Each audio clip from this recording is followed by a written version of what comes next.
ये 75% उनका अपना बेटा है, बेटी है, और ये जो शेष जो 25% बच जाता है ये सौतेला बाल बच्चा सब है स्कूल में।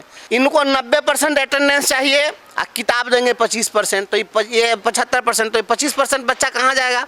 तो एक तो पहले ही शिक्षा से विमुख था, तो उसको इन्होंने पूरा विमुख कर दिया, जा बेटा भीख मांग। अब आप कह रहे हैं कि नहीं किताब नहीं देंगे, उसको कह दीजिए कि कल से तुमको खाना नहीं देंगे, कल से कह दीजिए कि तुमको सांस नहीं लेने देंगे, तुमको जीने नहीं देंगे। नमस्कार, आप देखना शुरू कर चुके हैं फर्स्ट लुक बिहार। मैं सेजल आपके साथ। एक तरफ जहां के पाठक स्कूलों में 90% अटेंडेंस की बात करते हैं, वहीं जब किताबों का डिस्ट्रीब्यूशन का बात आया तो हर स्कूल में मात्र 75% बच्चों के लिए ही किताबें आई हैं। तो क्या ये जो बाकी के 25% बच्चे हैं ये पढ़ेंगे नहीं? इस बारे में बात करने के लिए हमारे साथ जुड़े हैं वंशिता ब्रजवासी जी। तो उनसे जानेंगे कि जब के पाठक बात करते हैं 90% अटेंडेंस की, तो फिर ये 75% किताबें ही क्यों? ये 75% उनका अपना बेटा है, बेटी है, और ये जो शेष जो 25% बच जाता है ये सौतेला बाल बच्चा सब है स्कूल में। यही देखिए, बिहार में ये ड्रामा हो रहा है, ये सब दिखावा, चर्चा में बने रहने के लिए तरह तरह का सिगुफा छोड़ा जाता है। तो ये तो बात उन्हीं को बताना चाहिए ना, जो लोग इस तरह का प्रोविज़न बनाते हैं। इनको 90% अटेंडेंस चाहिए, किताब देंगे 25%, तो ये 75%, तो ये 25% बच्चा कहाँ जाएगा? ये किस किताब को पढ़ेगा? तो ये पहले ही मान लिए हुए हैं, और इस तरह का जो आया है और किताबें जो बट रही हैं, कम संख्या में, कम मात्रा में किताबें आई है, तो इससे स्पष्ट है कि सरकार इस बात को एडमिट कर रही है।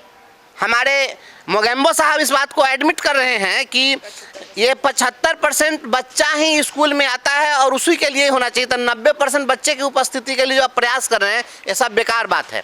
लेकिन खैर ये तो उनकी सोच समझ की बात है, लेकिन हम यह पूछना चाहते हैं कि 25% जो बच्चा है वह कहाँ जाएगा?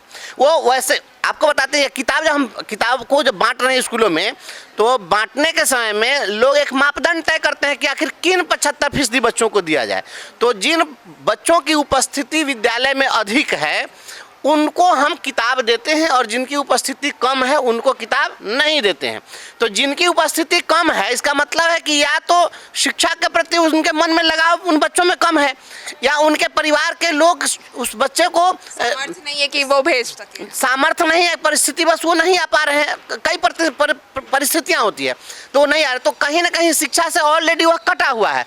तो ये सोचे हैं कि नहीं, अभी जो कटा हुआ है थोड़ा सा उसको पूरे काट दो। तो किया ना, 24 लाख बच्चों का नाम इन्होंने काटा कि जो बच्चे 3 दिन तक विद्यालय में नहीं आएंगे उनका नाम काट दीजिए, तो 24 लाख बच्चों का नाम काटा गया।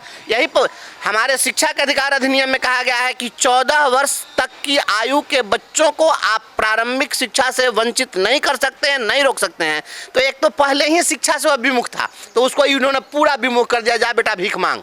और अब आप कह रहे हैं कि नहीं किताब नहीं देंगे, उसको कह दीजिए कि कल से तुमको खाना नहीं देंगे, कल से कह दीजिए कि तुमको सांस नहीं लेने देंगे, तुमको जीने नहीं देंगे। कोई स्लॉटर हाउस खोल दीजिए, सबको काट दीजिए, उसमें रहबे नहीं करेगा, ना गरीब रहेगा इस देश में, ना गरीबी की बात होगी। ये गरीबों के बच्चों को शिक्षा से वंचित करने, विमुख करने, शिक्षा के प्रति उसके मन में दुराग्रह पैदा करने के लिए हो रहा है। किसी साइकोलॉजिस्ट को चाहिए कि इन लोगों को कोई बताए, कौन समझेगा इस बात को। बाल मन पर कितना बड़ा प्रभाव पड़ता है, ये जो साइकोलॉजिस्ट हैं वो बता सकते हैं। आप छोटे से बच्चे को अगर आप गिफ्ट नहीं देते हैं, छोटे से बच्चे को उपहार नहीं देते हैं, उसको स्नेह कम देते हैं, जिस बच्चे को घर में स्नेह कम मिलता है, सोसाइटी में उसको इज्जत नहीं मिलती है, वह बच्चा अपराधी बन जाता है। इस बात को याद रखिएगा। वो बच्चा कहाँ जाएगा? उसके अंदर में जो कुंठा का भाव जागृत होता है, वही कुंठा, वह अवसाद बाद में भयानक रूप धारण करता है। ये इनको पता नहीं है, साइकोलॉजी की समझ नहीं है।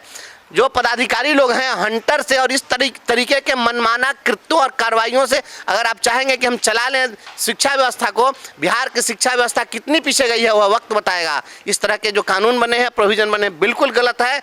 100% बच्चों को किताबें मिलनी चाहिए, और उन बच्चों के मन में इस किताब के बहाने ही, संसाधनों के बहाने ही शिक्षा से जोड़ने का प्रयास करना चाहिए, तोड़ने का प्रयास नहीं करना। ये अंगुली माल डाकू का काम है, जो तोड़ेंगे। हम जोड़ने वाले लोग हैं, जोड़ना चाहिए। अच्छा, जैसे कि बजट पास होता है तो उसमें तो 100% बच्चों की किताबों का बजट आता है, जितने भी बच्चे सबके जोड़ के फिर उस हिसाब का जो बजट होता है, तो उसमें तो कहीं ना कहीं घोटाले की भी बात लगती है, सामने आती है। अच्छा, बजट से किसी को क्या लेना देना है? कि कितने का बजट बन गया और कहाँ पर क्या हो गया, उससे कोई मतलब नहीं है। बस इन लोगों को जो डलहौजी कर न सका वो ये हुक्काम कर देंगे, मिले कमीशन तो पूरे देश को नीलाम कर देंगे। जो वंदे मातरम का गीत गाते हैं सुबह उठकर वो बाजार में चीज़ों का दुगना दाम कर देंगे। ये आदम गोंडी ने बहुत पहले कहा था। ये लोग हर चीज़ को व्यावसायिक दृष्टिकोण से देखते हैं कि किसमें नफ़ा है और किसमें नुकसान है। जो किताबें हैं वह चूँकि कम कीमत की चीज़ें हैं उसमें इनको ज़्यादा कमीशन नहीं मिल सकता है, इसलिए वो चीज़ नहीं करेंगे। जिस स्कूल में 2 चापाकल पहले से है तो तीसरा वो समरसेबुल करवाएंगे, जिसलिए उसमें पूरा कमीशन और लूटपाट करना है। तो ये लूट वाला काम ये लोग ज़्यादा करते हैं और उनको इसी से मतलब है कि उसमें उनको ज़्यादा से ज़्यादा कितना मिल सकता है। ये लोग, इन लोगों को चाहिए कि मुझे लगता है ये लोग व्यवसायी घरों से हैं कि लोग बिजनेस का नफ़ा नुकसान देखते हैं। गरीबों के बच्चों को पढ़ाना लिखाना मतलब नहीं है। ये वही योजना चलाएंगे जिस योजना में पदाधिकारियों को लूट की छूट मिलेगी। धन्यवाद।